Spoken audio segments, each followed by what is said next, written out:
Hello, Year 2, it's Miss Baig here, and welcome to your History Flipped Classroom for the week beginning 21st of March 2022. So in this video, we are going to be talking about the key vocabulary, which is related to our new topic, which is tea trade. And the first word, so you don't need any pens or papers for this video, you just need fantastic magnet eyes and super listening.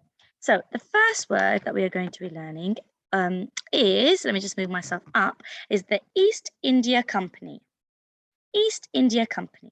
Now, this is a company that was formed in the 16th century, in the 1600s, and they traveled to India to trade with India. And then eventually, after 100 years or so, they took control over India and they ruled over India for 100 years. Okay, now, the next word is tea. Tea. Now, a lot of us in Britain, we drink tea, or in England, we drink tea. And actually, tea originally comes from China.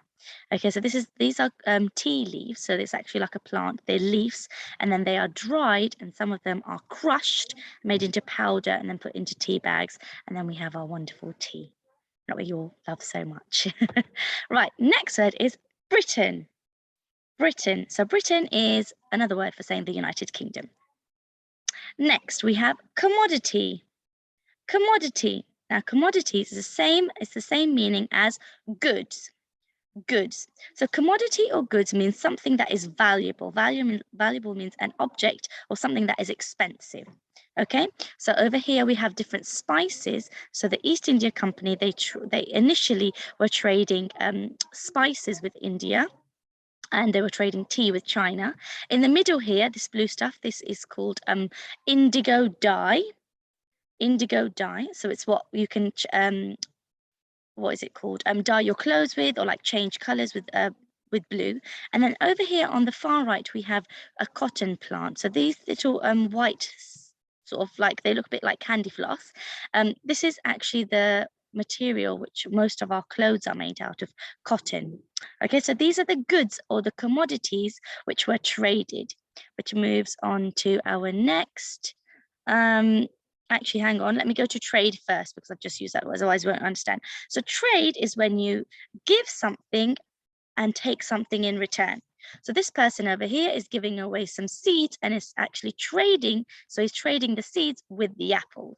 Or this person is trading apples with the seeds. So when you exchange things, when you give, one person gives something and the other person takes it back. Now, this is trading of goods. Sometimes you can have trading just where one person is giving apples away and the other person is giving them money too. So it can be trading as in like buying and selling.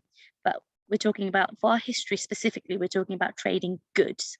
Okay, now, sorry, I'm going to go back one screen and talk about monopoly. Monopoly. Now, this is a picture of the world. It's a world map. We've got different continents here. Now, the parts that are in red, so this is just a picture. This is just showing you that this might be a company who has all of their offices around these red parts. Okay, so they have literally almost taken over the whole world. So we could say that they have a monopoly of offices around the world. Okay, now, this is a little bit tricky one to understand, so you might want to rewind that and listen to that again. Okay, now the next word that we're going to move on to is import. Import. So say, for example, I'm in England and I am importing a good. So I might be importing some cotton over from India and Pakistan or Sri Lanka, and I might be importing it into Britain. So I'm basically bringing a commodity or good into the country. Now, export. Export is the exact opposite. So if I'm now in India, I'm trading places. So if I'm in India and I'm actually exporting cotton or dyes, or it could even be tea if I'm in China, or tea if I'm exporting it to another country. So I'm giving it away and taking some money for it. That one's a little bit tricky to understand as well. So if you rewind that and watch that a few times too. Okay, the next word that we have is famine. Famine. Now, famine means when there is not enough food for people to eat, okay, which usually in extreme circumstances leads to starvation. But famine is when there is not enough food to grow or eat. Okay, we've got two more. This is timeline. timeline. A timeline shows us key events. Now, there's something special about a timeline. It is in chronological order. Try that one again. Chronological order. Now, chronological order shows us the events that take place in order of time. So as you can see from this timeline of the East India Company, it was formed in 1600.